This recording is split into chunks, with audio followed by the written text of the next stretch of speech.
আমরা যখন বিদেশে টাকা পাঠাই তখন আসলে কি হয় কখনো কি ভেবে দেখেছেন সুটকেস ভর্তি টাকা তো আর প্লেনে করে যায় না তাই না ব্যাপারটা তার চেয়েও অনেক বেশি ইন্টারেস্টিং অনেক ফাস্ট আর প্রায় অদৃশ্য চলুন আজ টাকার সেই ডিজিটাল সুপার হাইওয়ের রহস্যটা খোলা যাক ভাবা যায় প্রতিদিন ট্রিলিয়ন ট্রিলিয়ন ডলার পুরো পৃথিবীতে ছুটে বেড়াচ্ছে অঙ্কটা ঠিক কতটা বড় সেটা বোঝানোর জন্য একটা সহজ হিসাব দিই যদি প্রতিদিন কেউ $1 মিলিয়ন করেও খরচ করে তাহলেও $1 ট্রিলিয়ন খরচ করতে প্রায় ৩,০০০ বছর লেগে যাবে আর ঠিক এই বিপুল পরিমাণ অর্থ রোজ লেনদেন হচ্ছে কিন্তু সবচেয়ে অবাক করা ব্যাপার কি জানেন এই বিশাল পরিমাণ টাকা কিন্তু কোনো জাহাজ বা প্লেনে করে এক জায়গা থেকে আরেক জায়গায় যায় না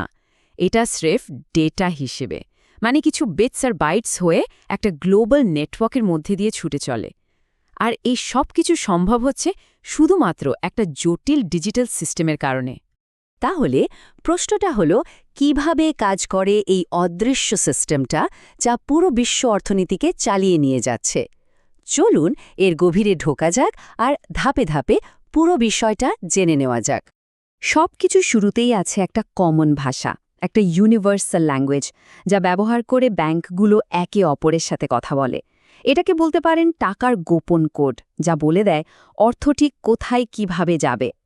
আর এখানে একটা বিরাট ভুল ধারণা আগে ভেঙে দেয়া যাক সুইফট মানে SWIFT নিজে কিন্তু টাকা সরায় না আবারও বলছি এক পয়সাও লেনদেন করে না সুইফট আসলে একটা মেসেজিং নেটওয়ার্ক খুবই সিকিউর একটা নেটওয়ার্ক এটা শুধু টাকা সরানোর নির্দেশ বা ইনস্ট্রাকশন পাঠায় সবচেয়ে সহজে বুঝতে হলে সুইফটকে বলতে পারেন ব্যাংকিং দুনিয়ার হোয়াটসঅ্যাপ যেমন আমরা কোনো বন্ধুকে মেসেজ পাঠিয়ে বলি যে টাকাটা দিয়ে দিস ঠিক তেমনি একটা ব্যাংক সুইফটের মাধ্যমে আরেকটা ব্যাংকে পেমেন্টের নির্দেশ দিয়ে একটা এনক্রিপ্টেড সিকিউর মেসেজ পাঠায় সুইফটের আশাটা ছিল একটা বিরাট ব্যাপার এর আগে ব্যাংকগুলো খুব স্লো আর অনিরাপদ টেলেক্স মেশিন ব্যবহার করত সুইফট এসে একটা স্ট্যান্ডার্ড ডিজিটাল গ্রামার তৈরি করে দিল যাতে সব ব্যাংক একই ভাষায় কথা বলতে পারে এর ফলে লেনদেনের নির্দেশগুলো ভেরিফাই করা অনেক সহজ হয়ে গেল আর ভুল হওয়ার সম্ভাবনাও কমে গেল এক কথায় বিশ্ব আর্থিক ব্যবস্থায় নিরাপত্তা আর গতি দুটোই চলে আসলো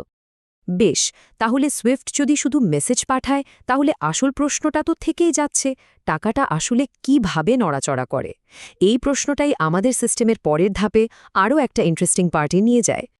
তো এখন আমরা সেই অ্যাকাউন্টিং ম্যাজিকটার কথা বলবো যা দিয়ে ব্যাংকগুলোর মধ্যে সত্যি সত্যি টাকা লেনদেন হয় এই কাজটা হয় দুটো বিশেষ ধরনের অ্যাকাউন্টের মাধ্যমে নস্ট্র এবং ভস্ট্র প্রথমে আসি নস্ট্র অ্যাকাউন্টে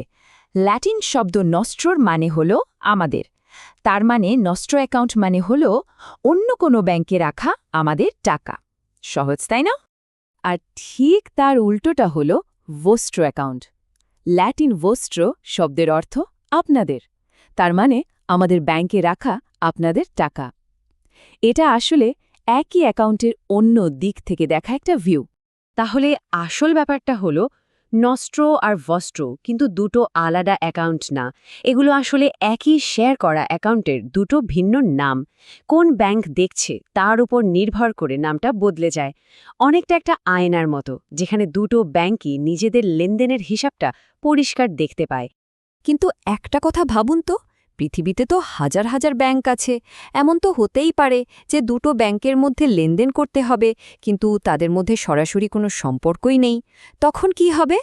এখানেই বিশ্ব আর্থিক ব্যবস্থার একটা অসাধারণ বিশ্বাসের চেন কাজে আসে ধরুন ব্রাজিলের একটা ব্যাংক জাপানের একটা ব্যাংকে টাকা পাঠাতে চায় কিন্তু তাদের মধ্যে কোনোদিন কোনো ব্যবসা হয়নি কোনো নস্ট্রভস্ট্র অ্যাকাউন্টও নেই তারা কি করবে তারা নিউ ইয়র্কের মতো কোনো একটা বড় আর্থিক হাবের সাহায্য নেবে যেখানে তাদের দুজনেরই পরিচিত কোনো করেসপন্ডেন্ট বা পার্টনার ব্যাংক আছে নির্দেশ আর টাকা দুটোই সে বিশ্বস্ত পার্টনারের মাধ্যমে রাউট করা হয় যে কিনা দুটো ব্যাংকে কানেক্ট করে লেনদেনটা কমপ্লিট করে দেয় এই নেটওয়ার্কটা আমাদের এটাই দেখায় যে বিশ্ব আর্থিক ব্যবস্থা আসলে বিচ্ছিন্ন কিছু ব্যাংকের যোগফল নয় এটা একটা বিশাল জটিল জাল যা তৈরি হয়েছে একে অপরের উপর নির্ভরতা আর বিশ্বাসের ভিত্তিতে তো আমরা এখন সব টুকরোগুলো সম্পর্কে জানি চলুন এবার পুরো পাজলটা মেলানো যাক আর দেখি একটা লেনদেন কিভাবে ফাইনাল হয় আর এটাই আমাদের সবচেয়ে গুরুত্বপূর্ণ শেষ ধাপে নিয়ে আসে, সেটেলমেন্ট। মনে আছে তো, সবকিছু শুরু হয় ওই পেমেন্টের নির্দেশটা দিয়ে। সুইফট মেসেজটাই হলো সেই ট্রিগার, সেই অর্ডার যা পুরো প্রসেসটাকে চালু করে। আর সেই নির্দেশের শেষ পরিণতি হলো এই ফাইনাল সেটেলমেন্ট। ঠিক এই সময়ে টাকাটা আসলেই হাতবদল হয়, যখন নস্ট্র আর ভস্ট্র অ্যাকাউন্টের ব্যালেন্স অ্যাডজাস্ট করা হয়। এটাই লেনদেনের ফাইনাল স্টেজ, যখন সবকিছু চূড়ান্ত হয়ে যায়। সেটেলমেন্ট মানে কিন্তু শুধু খাতায় একটা এন্ট্রি করা নয়, এটা হলো সেই মুহূর্ত যখন একটা লেনদেন আইনত সম্পূর্ণ হয়, যখন আইনি বাধ্যবাধকতা পূরণ হয় আর টাকাটা অফিসিয়ালি ডেলিভার করা হয়ে যায়।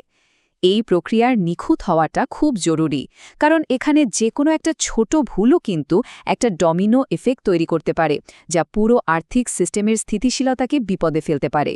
সুতরাং যখন আমরা পুরো সিস্টেমটাকে একসাথে দেখি, Swift, nostro, Vostro, correspondent bank, আমরা শুধু প্রযুক্তির একটা অসাধারণ কারসাজি দেখি না। আমরা আসলে যা দেখি তা হলো বিশ্বাসের আধুনিক রূপ, যা একটা গ্লোবাল পরিকাঠামোর মধ্যে কোড করা আছে। আর এটাই আমাদের একটা খুব জরুরি প্রশ্নের মুখে দাঁড় করায়। টাকা যদি আর কোনো বাস্তব জিনিস না হয়ে শুধু তথ্যের একটা প্রবাহ হয়, যা টিকে আছে বিশ্বাসের ওপর, তাহলে আমাদের এই একে অপরের সাথে জড়িয়ে থাকা অর্থনীতিগুলো ঠিক কতটা ঝুঁকির মধ্যে আছে।